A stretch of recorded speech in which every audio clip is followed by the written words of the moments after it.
রোজার মাসের খাবারের ভিডিও। আসসালামু আলাইকুম। এগুলা শেষ রোজার দিনে বানানো হয়েছিল ইফতারির জন্য আয়োজন। যেহেতু রমজান মাস শেষ হয়ে গেল, আজকে পবিত্র একটা ঈদের দিন, যার জন্য ভিডিওটাই ছাড়ে দিতে মনটা চাইতেছে। পুরো একটা বছর পর সে আবারও এই দিনটা চলে আসবে, একটা বছর পরে আবারও 26 সালে। যার কারণে আমার ভিডিওটা করা, যে শেষ দিনের ইফতারিটা আমাদের কি কি আয়োজন করা হয়েছিল আর শেষের রোজায় কি কি খাবার হয়ে গেল। এখানে খাবার হচ্ছে এই চোপ রান্না করেছি।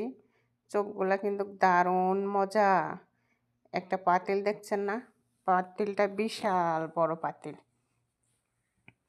এটা কিন্তু অনেক কটা মানুষ খাবে, না হলেও 16-17 জন খাবে। এতগুলো রান্না করেছি। শেষ দিন তো 2-4-5 জন লোক এক জায়গায় বসে শেষ দিনের ইফতারিটা করে। তার পাশাপাশি বিভিন্ন ধরনের খাবারও তৈরি করা হয়েছে। সব এগুলা হচ্ছে আজিনা বানানো হয়েছে। এগুলা সব ঘরে তৈরি করা, একটাও বাহিরেতে কিনে না। হয়তো ডেকোরেশনটা দেখে আপনারা ভাববেন ঠিক যেন এগুলা বাহিরে থেকে কিনে নিয়ে এসেছে। আসলে একটাও বাহিরের কিনে না, সব ঘরে ডেকোরেশন করা।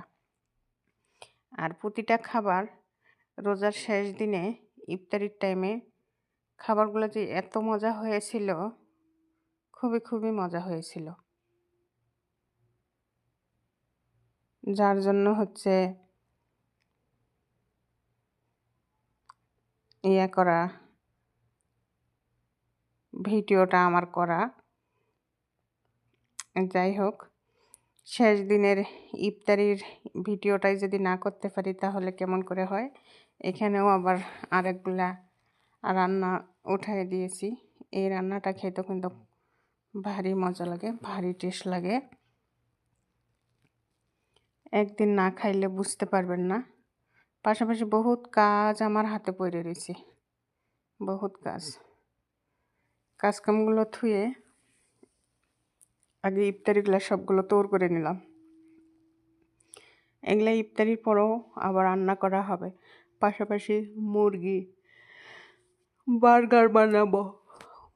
আলাম মুরগি কাইটটা নিয়ে মশলা দিয়ে মাখায় রেখে দিয়েছিলাম। এখন বেসন এবং আটা দিয়ে মেখে রেখে দিয়েছি, ডিম দিয়ে যেন তাড়াতাড়ি বানাইতে পারি। এর পাশাপাশি আবার তো ওই যে নাকানা বলে,